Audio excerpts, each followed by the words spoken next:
The router blinked its angry red eye at me from the kitchen counter, demanding attention at 1 in the morning like some electronic infant.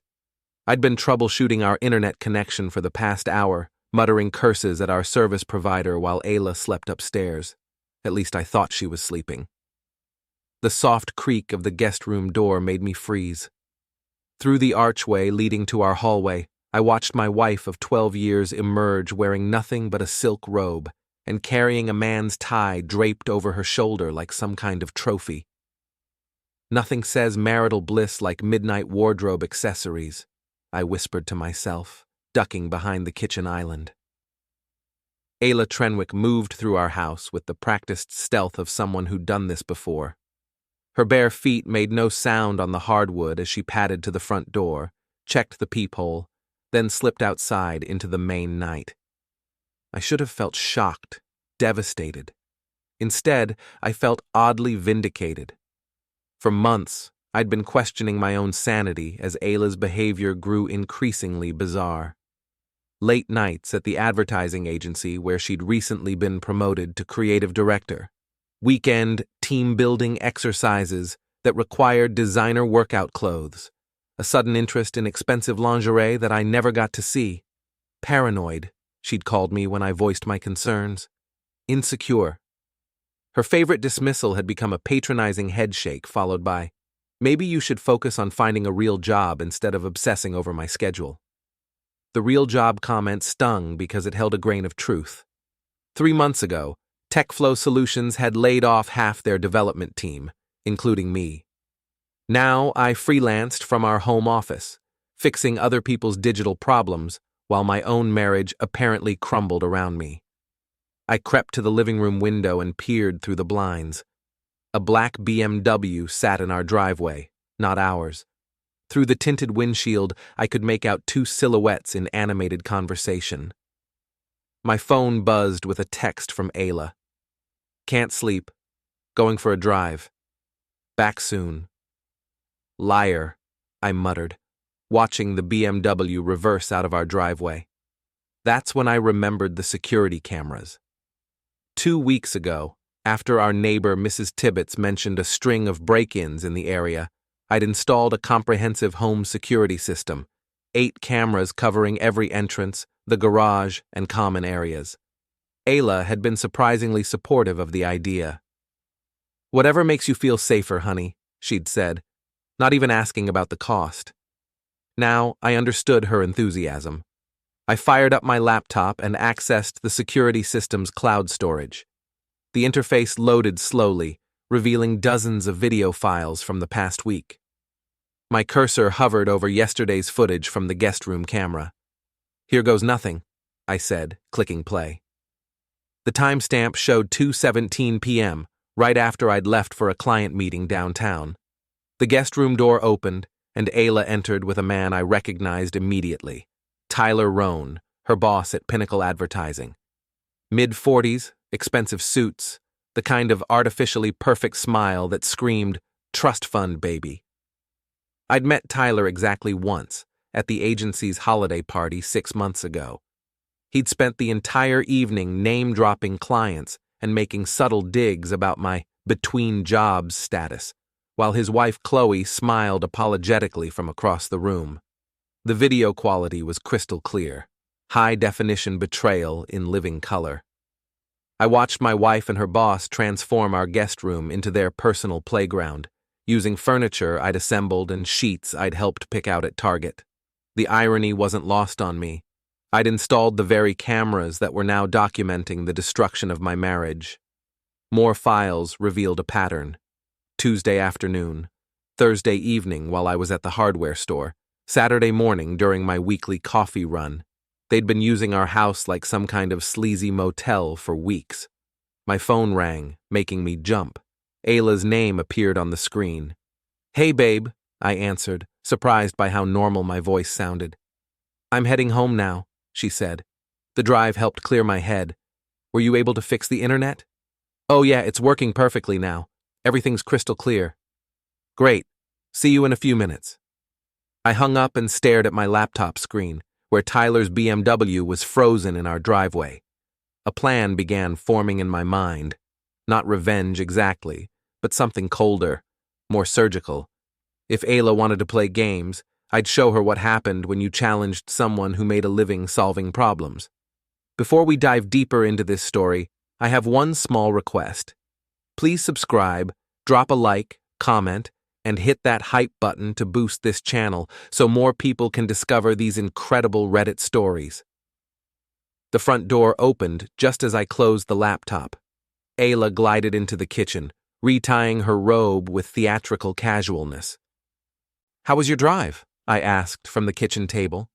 She startled slightly, not expecting to find me there. "Oh, you're still up. It was nice. Peaceful. You know how I love those late-night drives along the coast." "Absolutely. Nothing like the open road to clear your head." I gestured to her phone, which sat forgotten beside the router. "You left this behind, though. What if there had been an emergency?" Her face went pale as she reached for the device. "I didn't even notice. Thanks." "No problem. Though I have to ask, did you happen to run into anyone you knew during your peaceful coastal drive?" "What do you mean?" I stood up slowly, maintaining eye contact. "Well, it's just interesting that Tyler Roan's BMW was in our driveway for 2 hours this afternoon while I was at the Henderson consultation. Same car I saw pulling out of here about 10 minutes ago." Ayla's mouth opened and closed like a fish gasping for air. "You're being paranoid again, Hale. I have no idea what you're talking about." "Really? Because I have to tell you, the new security system captures some incredibly detailed footage. Want to see yourself in 4K resolution?" The color drained completely from her face. Without another word, she bolted toward the home office, her bare feet slapping against the hardwood. I followed at a leisurely pace, arriving just in time to watch her frantically clicking through the security system interface, trying to delete files that were no longer there. "Looking for something?" I asked from the doorway. She spun around, tears streaming down her face. "Hale, I can explain." "No need. The footage explains everything perfectly, though you might want to know that the system automatically backs up to 3 separate cloud services, and I may have already shared some highlights with a few interested parties."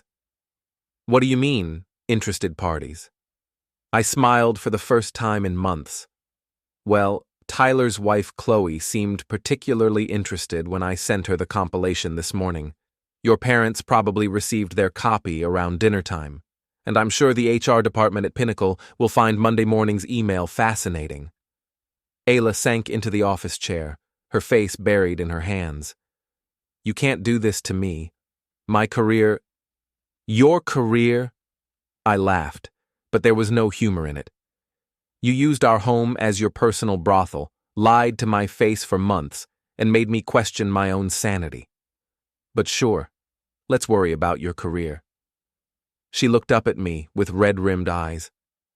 "I never meant for this to happen. It just—" "Save it," I interrupted. "We both know this wasn't some spontaneous mistake. You've been planning this for months.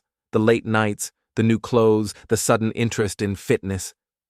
You turned our marriage into a joke, Ayla. Now everyone else gets to laugh, too." The sound of a car door slamming in our driveway interrupted her response. Through the office window, I could see a police cruiser parked behind my Honda. "Expecting someone?" I asked. Ayla's expression shifted from despair to something resembling hope. "I called Danny before my drive. Told him you were threatening me." Danny Morrison, Ayla's cousin and a detective with the Portland police. Of course she'd play that card. The doorbell rang, followed by authoritative knocking. "Police! Open up!" I walked to the front door with Ayla trailing behind me, her robe clutched tightly around her body. Danny stood on our porch in full uniform, his hand resting casually on his utility belt. "Evening, Hale," he said, stepping inside without invitation. "Ayla called about some kind of domestic situation. Says you've been harassing her with illegal surveillance." "Illegal surveillance?" I raised an eyebrow. "In my own home?" "You can't just record people without their consent," Danny said, puffing out his chest. "That's a violation of privacy laws." I walked to the kitchen and returned with a manila folder. Property deed showing sole ownership of this house, my name only. Receipt for the security system I purchased and installed. And Maine state law clearly stating that property owners have the right to monitor their own premises. Danny flipped through the documents, his confidence visibly deflating. Well, you still can't use these recordings to harass people. You mean I can't share video evidence of adultery committed in my own home? Because I'm pretty sure that's exactly what divorce lawyers call admissible evidence. Ayla grabbed Danny's arm. He sent the videos to my boss, my parents, everyone. He's trying to ruin my life. Actually, I said, pulling out my phone, I sent them to the people who deserve to know the truth, including Tyler's wife, who's been wondering why her husband's been working so many late nights lately. Danny looked between us, clearly realizing he'd walked into a domestic mess with no clear legal violation. Look, maybe you two should consider counseling. Counseling? I laughed. Danny, your cousin has been entertaining her boss in our guest room for weeks. The only counseling I need is from a divorce attorney. Through the window, I noticed Mrs. Tibbetts on her front porch, phone in hand, undoubtedly filming the police visit for her social media followers. By morning, half the neighborhood would know about our midnight drama. Danny shifted uncomfortably. Ayla, if there's no actual threat here, there is a threat, she insisted. He's destroying my reputation, my career. With the truth, I interjected. Funny how that works. Danny sighed and headed toward the door. I can't arrest someone for exposing adultery in their own home, Ayla. You might want to call a lawyer instead of the police next time. After he left, Ayla turned to me with desperation in her eyes. Please, Hale, we can work this out. It was a mistake. The only mistake was mine, I said. I should have installed those cameras months ago. I woke up the next morning to find Ayla's side of the bed empty and cold. The shower wasn't running, and her car was gone from the driveway. For a moment, I wondered if she'd fled town entirely. Then I tried to check our joint checking account online and found myself locked out. Clever girl, I muttered, reaching for my phone. My call to the bank confirmed what I'd suspected. Ayla had arrived when they opened at 9, claiming I'd been making unauthorized purchases and requesting a freeze on all joint accounts pending a fraud investigation.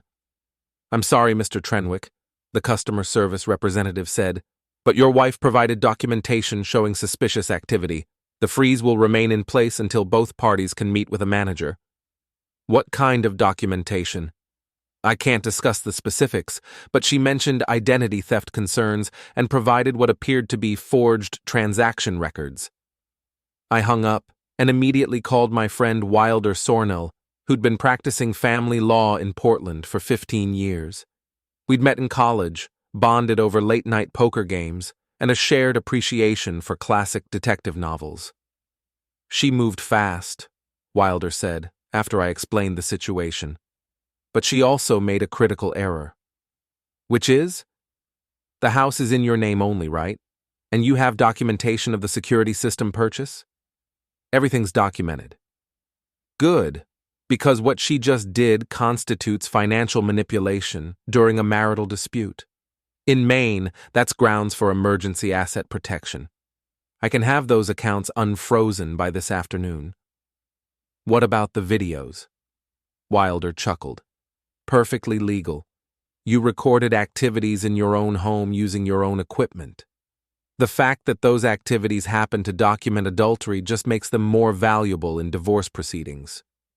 So I'm not the villain here? Hale, your wife used your home as a love nest while lying to your face for months. You're the victim.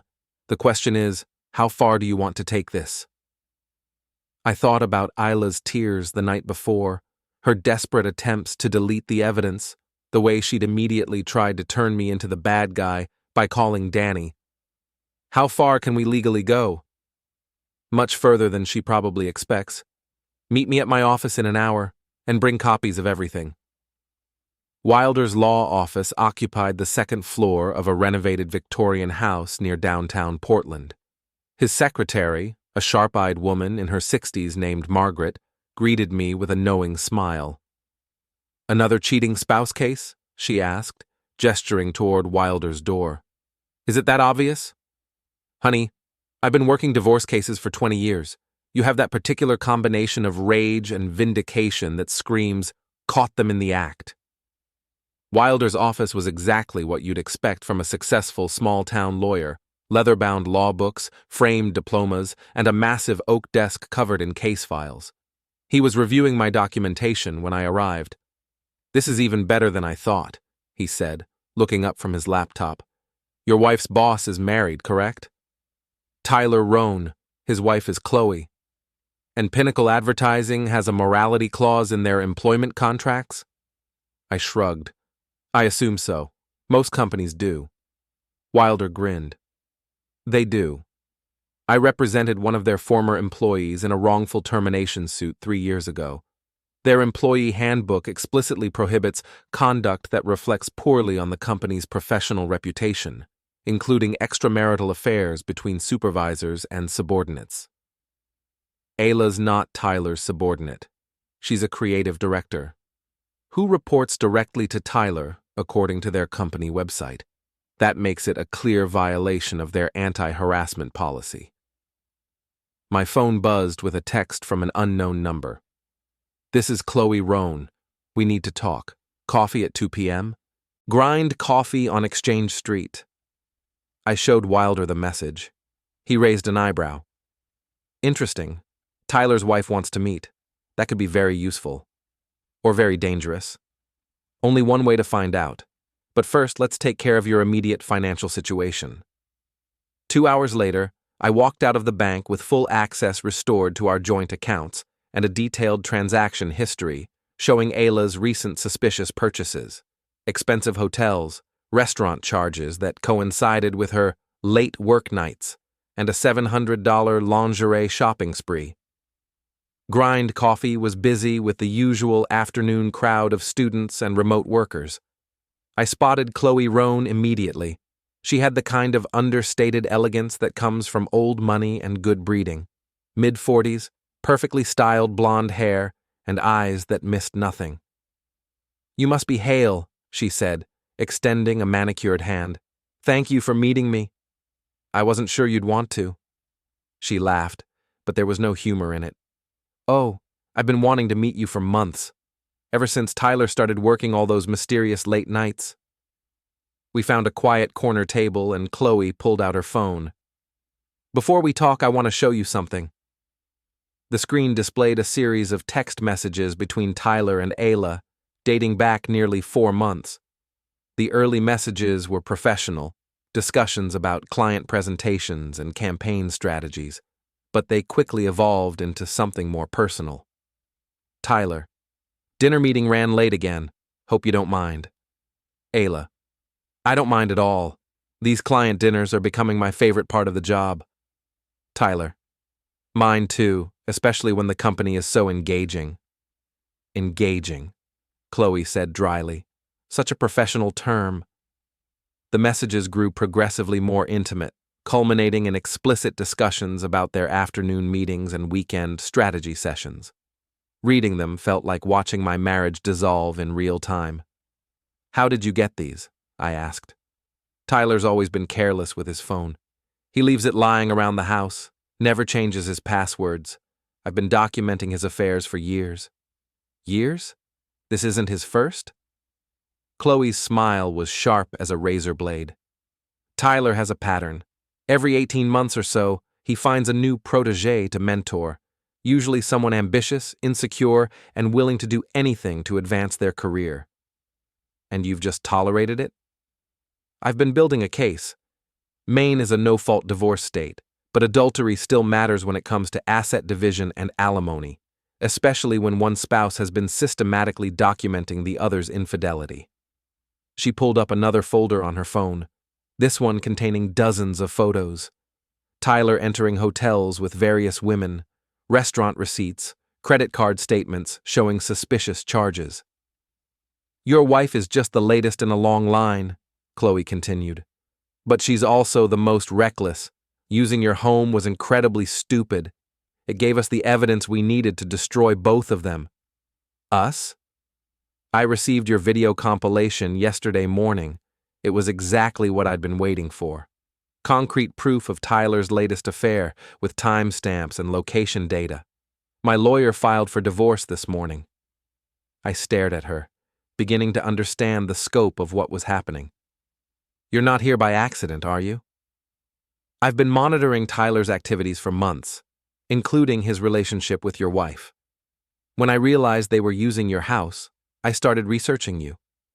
Imagine my surprise when I discovered you'd recently installed a comprehensive security system. You knew about the cameras? Chloe's smile widened. I was hoping you'd catch them, and when you did, I was ready to act. She leaned forward, her voice dropping to a whisper. Here's what I'm proposing. We work together to make sure both Tyler and Ayla face the full consequences of their actions. I have resources, connections, and a very expensive legal team. You have evidence and righteous anger. Together, we can destroy them both. My phone buzzed with another text, this time from Ayla. We need to talk. I'm coming home. Speak of the devil, I said, showing Chloe the message. Perfect timing. Are you ready to see how far down this rabbit hole goes? I thought about the past few months of gaslighting, the lies, the way Ayla had made me question my own sanity. Then I thought about Tyler's smug face at the holiday party, his condescending comments about my employment status. What did you have in mind? Chloe pulled out a business card and slid it across the table. My private investigator. He's been documenting Tyler's activities for 6 months. Between his evidence and your security footage, we can ensure that both of them lose everything that matters to them. Their jobs, their reputations, their social standing, everything. Her eyes glittered with cold satisfaction. By the time we're finished, there'll be social pariahs in this town. I picked up the business card. This feels like crossing a line. They crossed the line when they decided to betray us. We're just making sure there are consequences. My phone rang, Ayla calling. I let it go to voicemail. She's getting desperate, Chloe observed. That's good. Desperate people make mistakes. What kind of mistakes? The kind that turn a simple adultery case into something much more damaging. Corporate ethics violations, harassment claims, financial impropriety. Once we start pulling threads, you'd be surprised what unravels. The voicemail notification popped up. I played it on speaker. Hale, please. I know you're angry, but we need to talk about this like adults. I'm coming home in an hour. We can work this out if you'll just listen to me. Chloe laughed. Adults don't sneak around behind their spouse's back for months. Adults don't use their family home as a brothel. She stood up, gathering her purse and phone. Think about my proposal, but don't take too long. Tyler's already trying to do damage control at the agency. If we're going to act, it needs to be soon. What do you mean, damage control? He called in sick today, but I heard him on the phone with Pinnacle's HR director this morning. Something about malicious rumors and disgruntled former employees. He's trying to get ahead of the story. My anger flared. Even now, Tyler was trying to manipulate the situation, probably painting me as some kind of unstable stalker. That settles it, I said. What's our first move? Chloe's smile was predatory. Leave that to me. Just be ready when your wife gets home. And remember, you're not the villain in this story. You're the victim who finally decided to fight back. I arrived home to find Ayla's car already in the driveway. Through the kitchen window, I could see her pacing back and forth, phone pressed to her ear. Her animated gestures suggested the conversation wasn't going well. I used my key quietly, slipping in through the front door to listen. Don't care what HR says. This is character assassination, she was saying. Hale is obviously unstable. He's been unemployed for months, drinking more, becoming increasingly paranoid. She was talking to someone at Pinnacle, spinning a narrative that painted me as the problem. Classic Ayla. When caught in a lie, attack the credibility of whoever exposed you. Invasion of privacy, illegal surveillance, Possible criminal harassment. My cousin is a police detective, and he's looking into filing charges. I stepped into the kitchen, making no attempt to hide my presence. Ayla froze mid-sentence. "I'll call you back," she said, ending the call. "Creative storytelling," I said, applauding slowly. "Let me guess. I'm the crazy, jealous husband who fabricated evidence to frame you and Tyler." "That's not— I was just trying to explain." "Explain what? How you accidentally ended up in our guest room with your boss? How you accidentally deleted your browser history and started working late every night? How you accidentally left Tyler's tie on your shoulder last night?" Ayla sank into a kitchen chair, her defiance crumbling. "Hale, please. I made a mistake, but we can fix this." "A mistake?" I pulled out my phone and opened the security app. "Let me show you what a mistake looks like." The footage was damning. Multiple angles, crystal clear resolution, timestamps proving a pattern of deception going back weeks. Ayla watched herself betray our marriage in high definition, her face growing paler with each scene. "I can explain." "You already explained. To Tyler, to your co-workers, to anyone who would listen. The explanation is that I'm an unstable, unemployed loser who's making everything up." "I never said that." I played back her phone conversation from 5 minutes earlier, recorded by the kitchen security camera. Her own words condemned her. "Hale is obviously unstable. He's been unemployed for months, drinking more, becoming increasingly paranoid." "Interesting," I said, "because I haven't had a drink in 3 weeks, and the only thing I've been paranoid about turned out to be completely true." My phone buzzed with a text from Chloe. "Package delivered. Check your email." I opened my laptop and found a message with several attachments, financial records showing Tyler's pattern of using company funds for personal expenses, including hotel rooms and restaurant charges that coincided with his affairs. There were also screenshots of his browser history from his work computer, revealing a pattern of inappropriate internet activity during business hours. "What is that?" Ayla asked, trying to see the screen. "Evidence. Your boyfriend has been using Pinnacle's corporate credit card to fund his extracurricular activities, hotels, restaurants, even some of those expensive gifts you've been receiving." Ayla's face went white. Who gave you that information?" "Let's just say Tyler isn't as careful as he thinks he is, and neither are you." I forwarded the financial records to Pinnacle's HR department, Tyler's direct supervisor, and the company's ethics hotline. Then I sent copies to the Maine Department of Labor's Fraud Investigation Unit. "You're destroying innocent people," Ayla said, tears streaming down her face. "Innocent?" I laughed. "Ayla, you used our home as your personal hotel while lying to my face for months. Tyler used company money to pay for your affair while violating his company's ethics policies. Neither of you is innocent."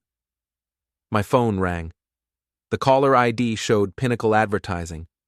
"Mr. Trenwick, this is Janet Morrison, Human Resources Director at Pinnacle. I need to ask you some questions about the materials you sent us this morning." "I'm happy to cooperate with any investigation." "Can you verify the authenticity of the security footage?" "Absolutely. I have the original files, system logs, and purchase receipts for all equipment. Everything is admissible in court." "And the financial records?" I glanced at Ayla, who was listening to every word. "Those came from a reliable source. I believe they're part of an ongoing investigation into corporate expense account abuse." "I see. Well, I want you to know that we take these allegations very seriously. Both employees in question have been suspended pending a full investigation." Ayla's face crumpled. Suspended meant her career at Pinnacle was effectively over. Even if she wasn't terminated, the scandal would follow her everywhere. After I hung up, she looked at me with a mixture of desperation and rage. "You've ruined everything. My job, my reputation. Your choices ruined everything. I just documented them. Tyler will never leave his wife for me now. His career is destroyed too. Tyler was never going to leave his wife. You were just his latest conquest. Ask any of his previous protégés how that worked out for them. Ayla stared at me. What do you mean, previous protégés? I showed her Chloe's evidence.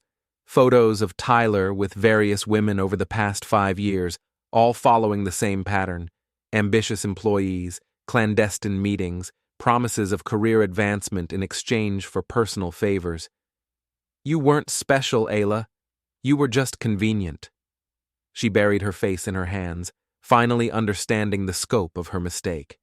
Tyler had played her perfectly, using her ambition and insecurity to manipulate her into an affair that benefited only him.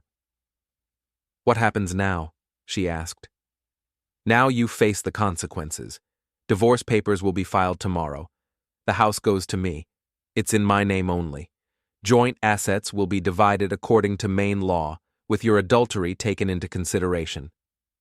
Where am I supposed to go? That's not my problem anymore. My phone buzzed with another message from Chloe. Tyler just left town, packed a bag and headed north, probably going to the family cabin in Bar Harbor. I showed Ayla the message. Her last hope of salvaging something from this disaster vanished as she realized Tyler had abandoned her to face the consequences alone. He left, she whispered. Of course he did. That's what cowards do when their actions catch up with them. A car door slammed outside. Through the window, I could see Mrs. Tibbets approaching our front door with determined steps and a casserole dish. The neighborhood welcoming committee has arrived, I said. Should be interesting to see how you explain this to the local gossip network. The doorbell rang. I opened it to find Mrs. Tibbets wearing her most concerned expression. Hail, dear. I heard about your troubles. I brought you a tuna casserole. Behind her, I could see several other neighbors lingering on their porches, clearly hoping to catch some drama. Word had spread quickly through our small community. That's very kind of you, Mrs. Tibbets. Is it true what they're saying about Ayla and that man from her work? I glanced back at my wife, who had retreated to the living room to avoid the conversation. I'm afraid it is. Mrs. Tibbets clucked disapprovingly. Such a shame. And after all you've been through with the job situation, some people have no decency. No, they don't. Well, you let me know if you need anything. The whole neighborhood is talking about it. That police visit last night really got people's attention. After she left, I found Ayla slumped on the couch, staring at her phone. No messages from Tyler? I asked. She shook her head. His phone goes straight to voicemail. He's probably already planning his next move. Maybe a transfer to another office, a fresh start somewhere his reputation hasn't caught up with him yet. What about me? What about you? You made your choice, Ayla. You chose to lie, to cheat, to turn our home into your personal playground. Now you get to live with the consequences. She looked up at me with red-rimmed eyes. I never meant for this to happen. But it did happen. For months. Systematically. With planning and deception and complete disregard for our marriage. Can't we try counseling? Therapy? I sat down across from her, maintaining eye contact. Counseling is for couples who want to save their marriage. You destroyed ours the moment you brought Tyler into our home. So that's it? 12 years of marriage? Gone? You ended our marriage months ago. I'm just making it official. My laptop chimed with a new email. The message was from a local news blogger who covered business and social events in the Portland area. Mr. Trenwick, I understand there's been some scandal involving Pinnacle advertising executives. Would you be willing to comment for a story I'm working on? I showed Ayla the email. Her face went ashen. They want to make this public? It's already public. Half the neighborhood knows Pinnacle's employees are talking, and Tyler's wife filed for divorce this morning citing adultery. The story is out there whether we participate or not. Please don't talk to reporters. Why not? You had no problem talking to HR this morning, spinning lies about my mental state and making me out to be the villain. That was different. No, it wasn't. You tried to destroy my credibility to protect your secret. Now the secret's out, and your credibility is gone. I typed a response to the blogger. I'd be happy to provide documentation of the events in question. When would be convenient for an interview? Ayla watched me send the email with growing horror. You're really going to destroy me completely. I'm going to tell the truth. If that destroys you, maybe you should have thought about that before you started lying. The response came back within minutes. How about tomorrow morning? This story is generating a lot of interest. Tomorrow it is, I said, closing the laptop. Ayla stood up, her movements mechanical. I need to pack some things. Take your time, but remember, this is my house now. You're here by my courtesy, and that courtesy has limits. She headed upstairs, leaving me alone in the living room where we'd spent so many evenings watching movies, discussing our days, planning our future. That future was gone now, destroyed by her choices and my refusal to pretend they hadn't happened. My phone rang. Chloe's name appeared on the screen. How did she take the news about Tyler's disappearance? She asked. About as well as you'd expect. Reality is finally setting in. Good, because I have more news. My investigator found something interesting about Tyler's expense account activities. More financial irregularities? Much more. It looks like he's been running this same scheme for years, using company funds to finance affairs with subordinates. We're talking about potential felony charges. I felt a cold satisfaction settle in my chest. How many victims? At least 6 that we can document. All ambitious women, all promised career advancement, all eventually discarded when Tyler moved on to his next target. And Ayla was just the latest.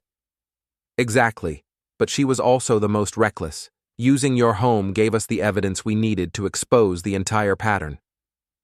Upstairs, I could hear Ayla moving around, opening drawers and closets, packing her life into suitcases, preparing to leave the home we'd shared for over a decade. What's the next step? I asked Chloe. Tomorrow morning, my lawyer files a comprehensive complaint with the State Attorney General's office. Tyler's financial crimes, the pattern of workplace harassment, everything. By the end of the week, this won't just be a divorce case, it'll be a criminal investigation. And Ayla? She'll be a witness at best, a co-conspirator at worst. Either way, her career in advertising is finished. I heard footsteps on the stairs. Ayla appeared with 2 suitcases and a defeated expression. I'm going to stay at my sister's house for a while, she said. Probably for the best. She paused at the door, looking back at me one last time. I really am sorry, Hale. I know you are. Sorry you got caught. After she left, I sat in the quiet house, surrounded by the wreckage of our marriage. But for the first time in months, I felt something I'd almost forgotten. Peace. The lies were over. The gaslighting had stopped. The truth was finally out, and everyone who mattered knew exactly what kind of person Ayla really was. My phone buzzed with a text from Wilder. Divorce papers ready? Want to serve them tomorrow? I typed back, absolutely, let's finish this. The next morning brought unexpected visitors. I was reviewing the divorce paperwork Wilder had prepared when 3 cars pulled into my driveway. A police cruiser, an unmarked sedan, and a van marked Maine State Attorney General, Financial Crimes Unit. Through the window, I watched Detective Morrison, Ayla's cousin Danny, emerge from the cruiser, looking distinctly uncomfortable. He was followed by 2 men in suits who had the unmistakable bearing of federal investigators. The doorbell rang, followed by official knocking. Mr. Trenwick? Detective Morrison, Portland Police. We need to speak with you about Tyler Rohn and Pinnacle Advertising. I opened the door to find Danny flanked by the 2 investigators. His usual swagger was gone, replaced by professional embarrassment. Come in, I said, stepping aside. The lead investigator, a thin man with steel-gray hair, introduced himself as Agent Patterson from the State Financial Crimes Unit. His partner, Agent Walsh, was younger, but carried himself with the same quiet authority.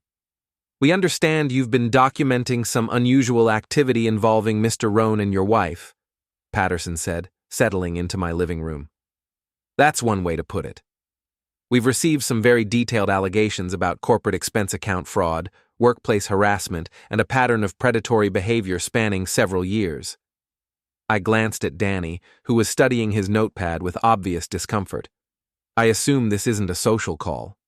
Mr. Rohn has been using Pinnacle Advertising's corporate accounts to fund personal activities, Walsh explained. Hotel rooms, restaurants, gifts, all disguised as legitimate business expenses. We're talking about potentially hundreds of thousands of dollars over a 5-year period. And my wife?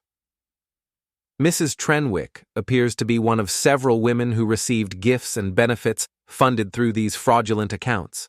Whether she was aware of the source of funding remains to be determined. Danny finally looked up from his notepad. Hale, I need to ask. Did Ayla know about Tyler's financial irregularities? You'd have to ask her, but she certainly enjoyed the benefits. Expensive dinners, weekend getaways, designer clothes, all things we couldn't afford on my freelance income and her legitimate salary. Patterson leaned forward. We'd like to review your security footage, if you're willing to cooperate. Of course. I have everything organized by date and time. I spent the next 2 hours walking the investigators through months of evidence, video footage, financial records, text messages, and email communications. The pattern was clear. Tyler had been using company resources to fund an elaborate scheme of workplace manipulation and fraud. This is extremely comprehensive, Walsh observed, reviewing the digital files. You've essentially documented an entire criminal enterprise. I was just trying to figure out why my wife was lying to me. The criminal stuff was a bonus. Danny shifted uncomfortably. Hale, about the other night? You were doing your job, Danny. Ayla called you with a story, and you responded appropriately. No hard feelings. She really sold it, you know? Made it sound like you were having some kind of breakdown, making up conspiracy theories. That's what cheaters do. They make their victims question reality. Agent Patterson closed his laptop. Mr. Trenwick, we're going to need you to testify before a grand jury. This case is much bigger than adultery. We're looking at felony fraud, racketeering, and potentially federal tax evasion charges. What about Tyler? Any idea where he went? We'll find him. Men like Rohn always think they're smarter than they are. He'll make a mistake. After the investigators left, I called Chloe to update her on the developments. Federal charges? She said, unable to hide her satisfaction. That's even better than I hoped. How did they get involved so quickly? My lawyer has connections. When we presented the evidence of Tyler's financial crimes, they fast-tracked the investigation. Apparently, they've been looking for a way to crack down on corporate expense account fraud. And Ayla? She's in serious trouble. Even if she claims ignorance about the source of Tyler's gifts, she still participated in defrauding the company.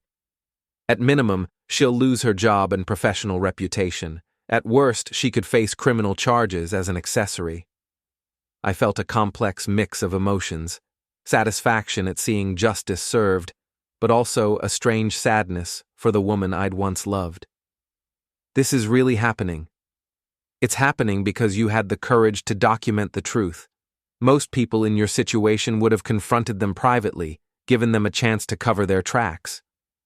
I wanted evidence that couldn't be denied or explained away. Well, you got it. Tyler's career is over, his marriage is finished, and he's looking at potential prison time. Ayla's reputation is destroyed, her job is gone, and she's facing possible criminal charges. I'd say that's comprehensive justice. My phone buzzed with a call from Wilder.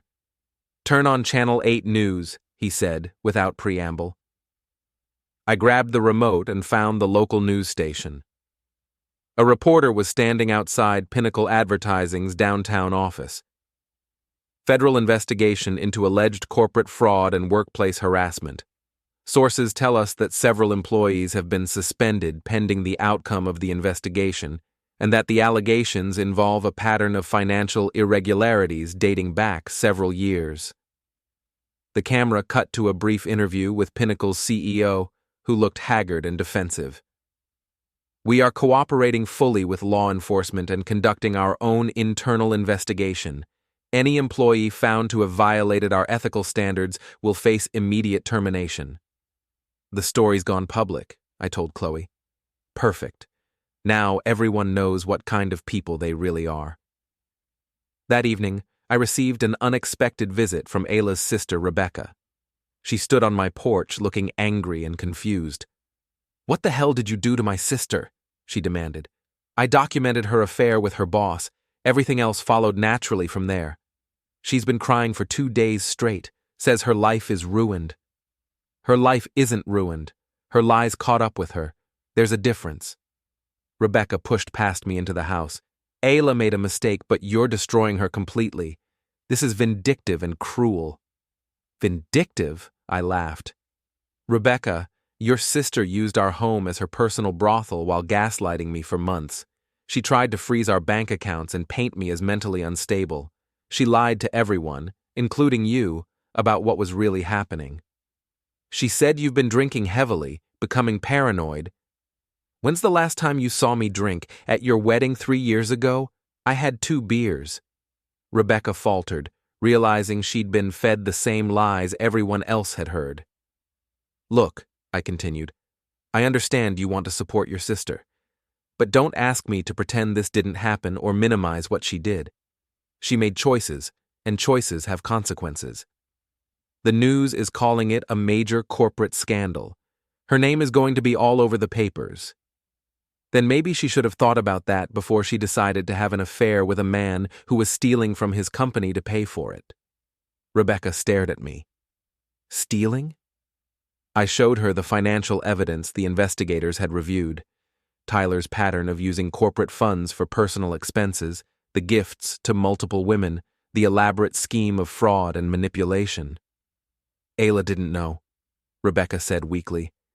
"Maybe not about the source of the money, but she knew she was having an affair with a married man in my house while lying to my face.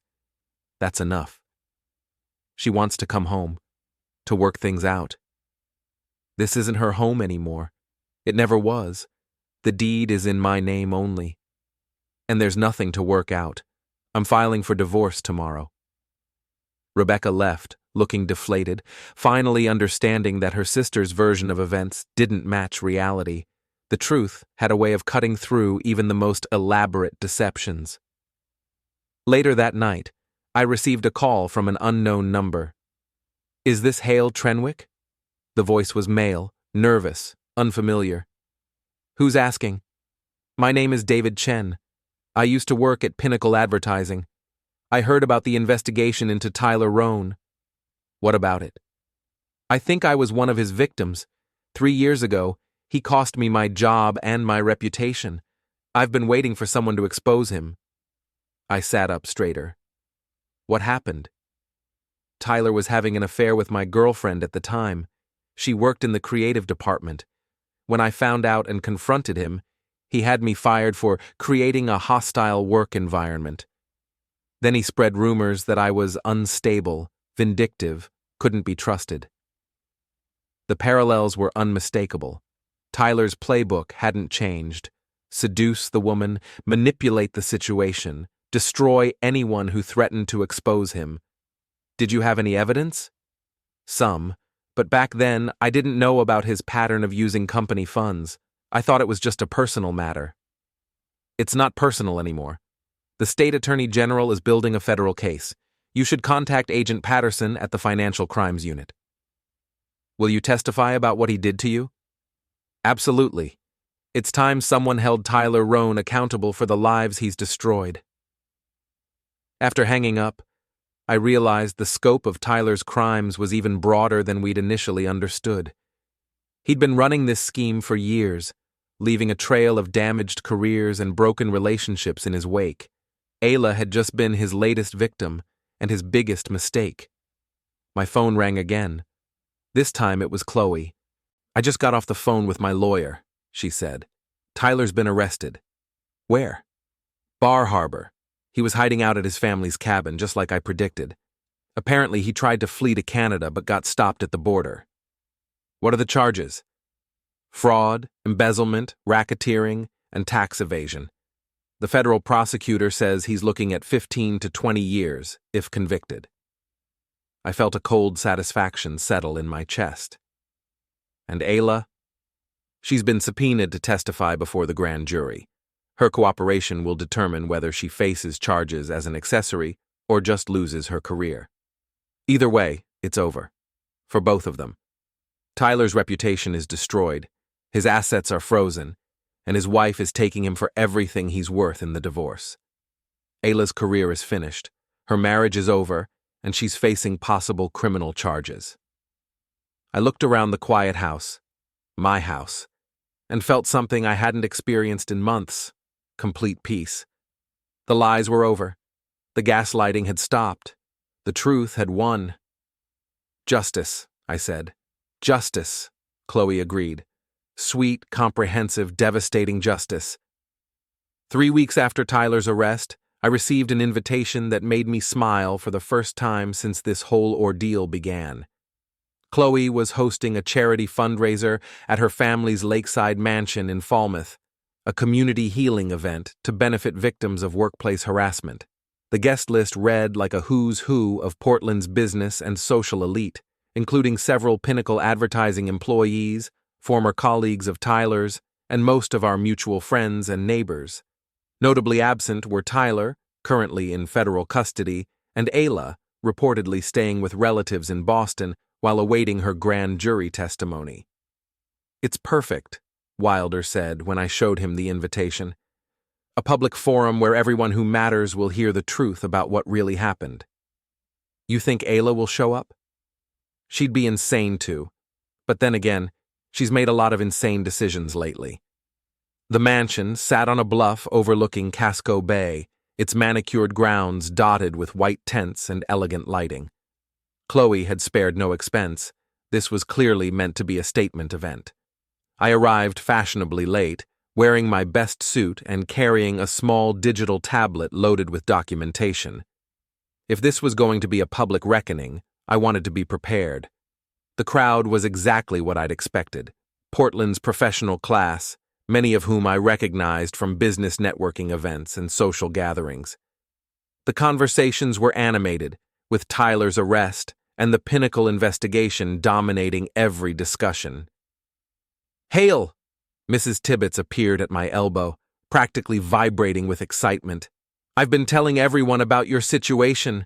Such a brave thing you did, exposing all that corruption. I just documented what was happening in my own home. Well, it's made quite an impact. That Tyler Rohn fellow is facing serious prison time, I hear." Across the room, I spotted several former Pinnacle employees who'd been affected by Tyler's schemes over the years. David Chen, the man who'd called me after the news broke, was deep in conversation with two women I didn't recognize, but who had the same haunted look of people who'd been professionally destroyed. Chloe appeared beside me, elegant in a black cocktail dress that probably cost more than my car. "Quite a turnout," she said, surveying the crowd with satisfaction. "You've outdone yourself. This is going to be the social event of the season." That's the idea. Sometimes justice needs a spotlight. A commotion near the entrance caught my attention. Ayla had arrived wearing a simple blue dress and looking like she'd aged 5 years in the past month. She stood uncertainly in the doorway, clearly realizing she'd made a terrible mistake. "She actually came," Chloe murmured. "I didn't think she'd have the nerve." She probably thought she could control the narrative one more time. Conversations died as people noticed Ayla's presence.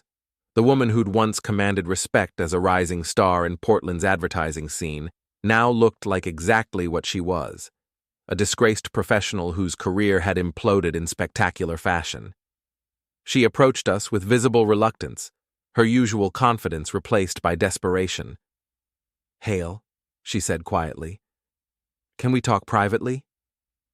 "I don't think we have anything private to discuss anymore." "Please, I know you're angry, but—" "Angry?" I laughed, loud enough for nearby guests to hear. "Ayla, I'm not angry. I'm vindicated. Chloe stepped forward with predatory grace. Mrs. Trenwick, how lovely that you could join us. I was just telling everyone about the wonderful work you and Tyler did together. Ayla's face went pale. I don't know what you mean. Oh, I think you do. The teamwork, the collaboration, the way you supported each other through those long, hard afternoons at Hale's house. Several guests had stopped their own conversations to listen. The social dynamics were shifting, with Ayla becoming the center of unwanted attention. That's not... Never what? I asked. Never used our guest room as your personal office? Never lied to my face for months? Never tried to make me think I was losing my mind? The crowd was growing larger, drawn by the obvious drama. Mrs. Tibbets had her phone out, undoubtedly recording everything for her social media followers. Hale, please, Ayla whispered. Not here. Not in front of everyone. Why not here? You had no problem conducting your business in front of my security cameras. Chloe moved to a small, raised platform where the evening's speakers were supposed to present. She tapped a microphone, drawing everyone's attention. Ladies and gentlemen, if I could have your attention for a moment. We're here tonight to support victims of workplace harassment and abuse of power. I'd like to share some examples of how these crimes affect real people in our community. A large screen descended behind her, connected to a laptop that I recognized as containing our compiled evidence. Ayla's eyes went wide with horror. You can't what? Can't show people the truth about what you and Tyler did? The first image appeared on screen, a bank statement showing Tyler's pattern of using corporate funds for personal expenses. The crowd murmured as the implications became clear. This is just one example of how predators like Tyler Rohn use their positions of power to manipulate and exploit others, Chloe continued. They steal from their companies to fund elaborate schemes of seduction and control. More evidence appeared: text messages between Tyler and multiple women, financial records showing gifts and payments, documentation of his pattern of targeting vulnerable employees.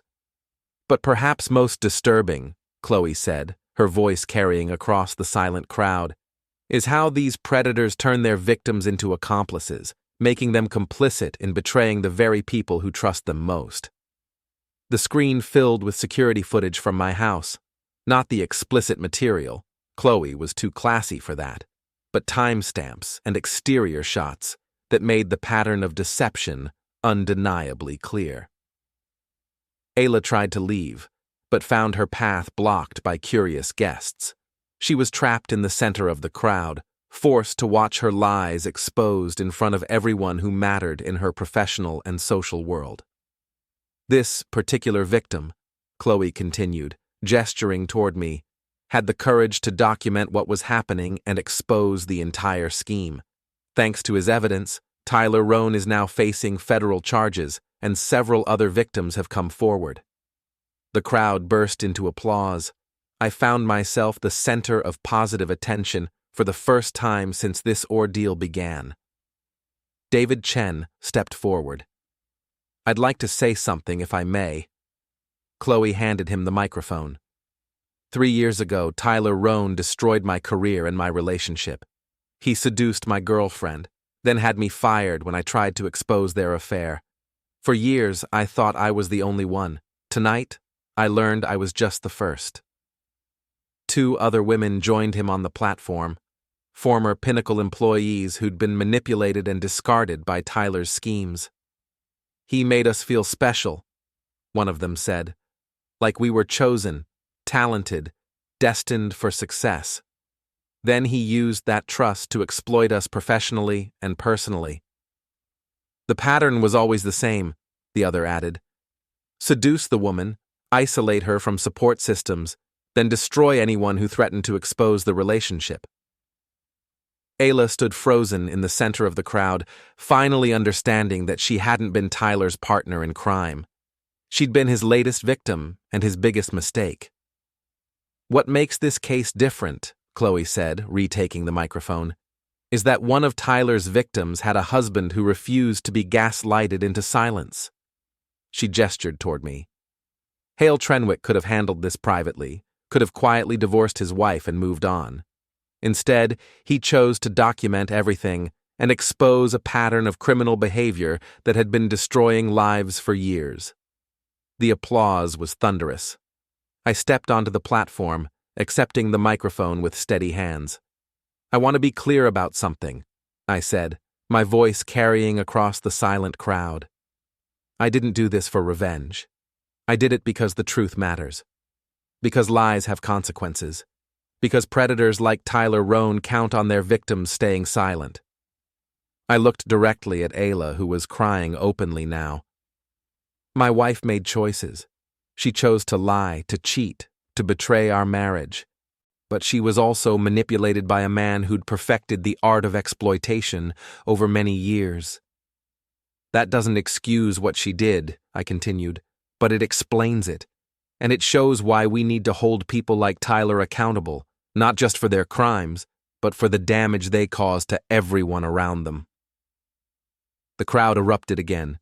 Through the applause, I could see Ayla pushing through the crowd toward the exit, her face buried in her hands. She paused at the door, looking back one final time. Our eyes met across the crowded room, and I saw something I'd never seen before, complete understanding of what she'd lost. Then she was gone, disappearing into the night while the crowd continued celebrating the exposure of Tyler's crimes and the justice that had finally been served. Chloe appeared beside me as the formal program concluded and guests returned to their conversations. "How do you feel?" she asked. I looked around the room at people who now knew the complete truth about what had happened. No more lies, no more manipulation, no more gaslighting, just facts, evidence, and consequences. "Free," I said, for the first time in months, completely free. Later that evening, as the last guests departed and the catering staff cleaned up, I stood on the mansion's terrace overlooking the bay. The lights of Portland twinkled in the distance, and I could see the neighborhood where Ayla and I had built our life together.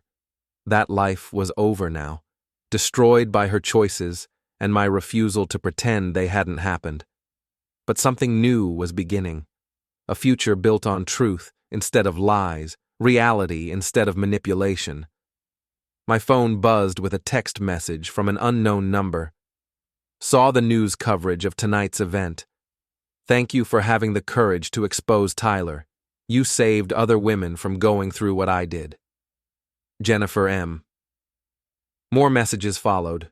Women Tyler had manipulated over the years, men whose relationships he'd destroyed, former colleagues who'd been professionally sabotaged, all of them grateful that someone had finally held him accountable. I thought about Ayla, probably driving back to Boston with her life in ruins. Part of me felt sorry for her. She'd been manipulated by an expert predator who'd destroyed many lives before hers. But sympathy didn't erase the months of lies, the gaslighting, the betrayal of everything we'd built together. She'd made her choices. Now she had to live with the consequences. As for me, I had a new life to build. A life based on truth, integrity, and the hard-won knowledge that sometimes the only way to stop a predator is to drag their crimes into the light. The investigation would continue. Tyler would face trial and almost certainly prison time. Ayla would testify, probably receiving immunity in exchange for her cooperation. The scandal would fade from the news cycle, replaced by other stories of corruption and betrayal. But the truth would remain, documented, verified, and undeniable. I pulled out my phone and deleted Ayla's contact information, erasing the last digital connection to our failed marriage. Tomorrow I would change the locks on the house, file the final divorce papers, and begin the process of rebuilding my life. Tonight, I stood on a terrace overlooking the bay, breathing the salt air and feeling something I'd almost forgotten: peace. The lies were over. Justice had been served. The truth had won. And that, I realized, was enough.